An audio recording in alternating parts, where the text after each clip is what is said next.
ini adalah sebuah peristiwa yang mungkin bisa menjadi sebuah kocok benggolo begitu. Atau mungkin bisa menjadi evaluasi buat kita sebagai orang tua yang selama ini mungkin pandangannya dirasa benar ternyata diterima salah gitu ya. Jadi saat itu saya ketemu dengan seorang siswa yang mengatakan bahwa saya tuh nggak mau pulang, Bu. Mengapa? Tak takoni lapo gitu. Omahku ku dudu omah, Bu, katanya. Loh, sudah jelas ada bentuk rumah kok bilang omahku dudu omah. Saya bilang gitu.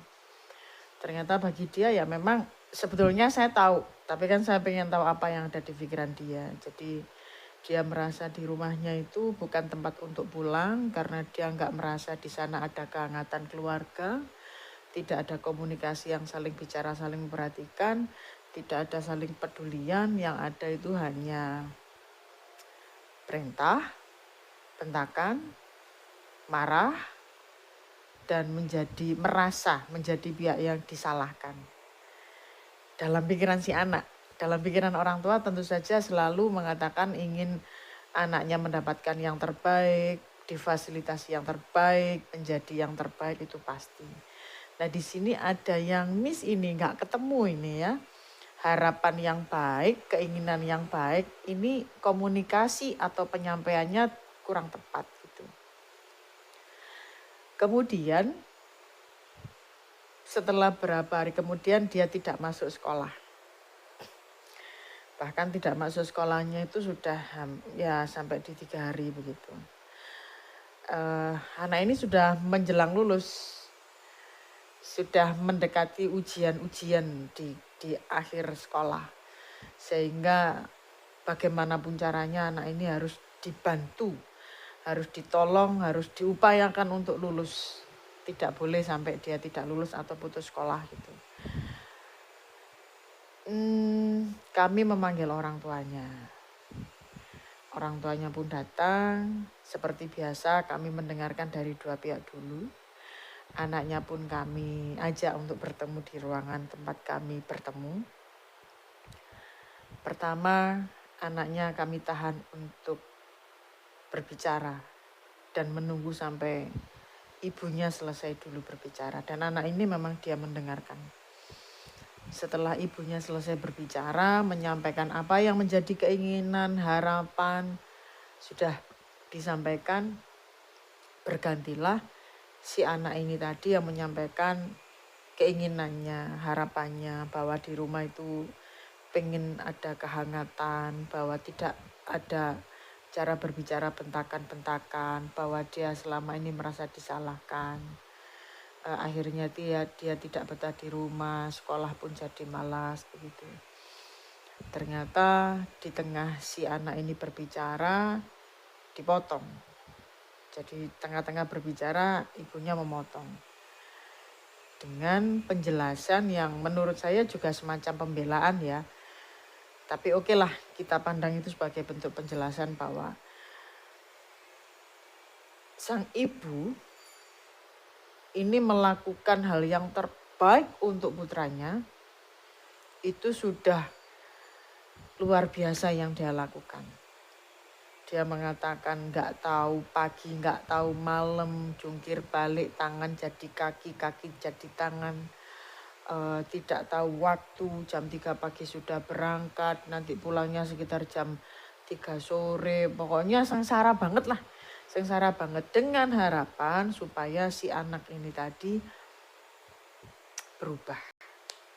Karena mengetahui bagaimana si ibu ini sangat berjuang demi dia gitu. Nah saya pun berpikir bahwa saat itu wah ini pasti akan menyentuh hati si anak.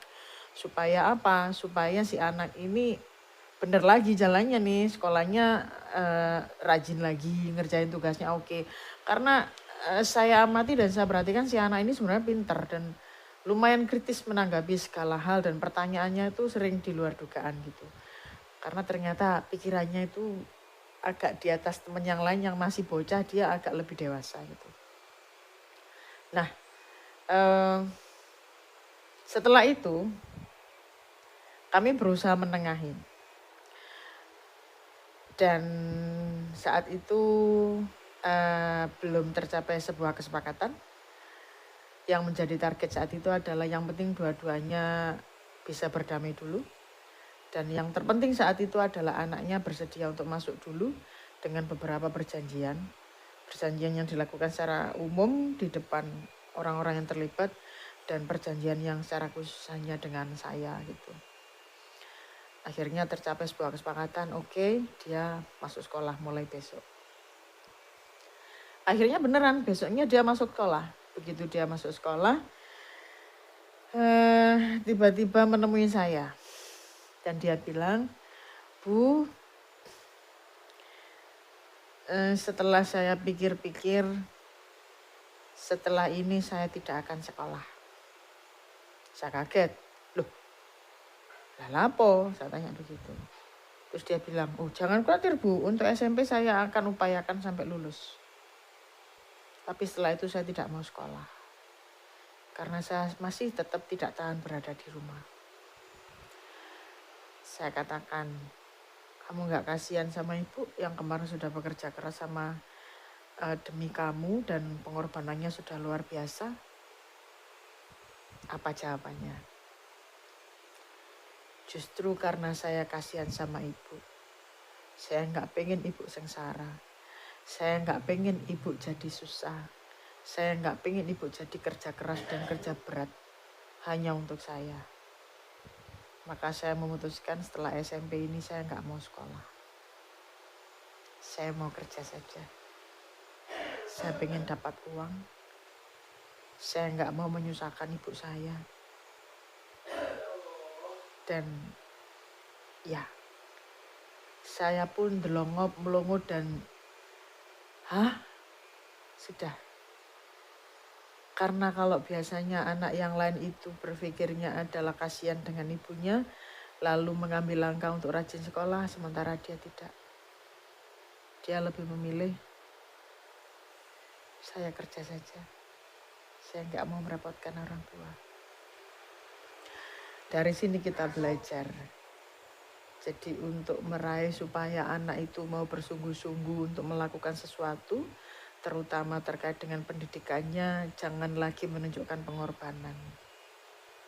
Tetapi pahamkan bagaimana dia nanti ke depannya, bahwa kita sebagai orang tua tidak selamanya bisa mendampingi, tidak selamanya kita bisa memfasilitasi, dan tidak selamanya pada nantinya 5-10 tahun ke depan kita masih mengerti dunia dia. Dan cukup sampaikan saja, lakukan saja peranmu nak. Biar ibu yang melakukan peran ibu. Ayo kerja keras di peran masing-masing. Supaya kita nanti menjadi sesuatu di satu waktu. Menurut saya pribadi, saya nggak punya teori yang macam-macam ya. Tapi saya rasa menunjukkan betapa sengsaranya kita di depan anak itu ternyata tidak selamanya menjadi solusi. Ya, kembali lagi, pemahaman masing-masing. Sampai jumpa di konten berikutnya.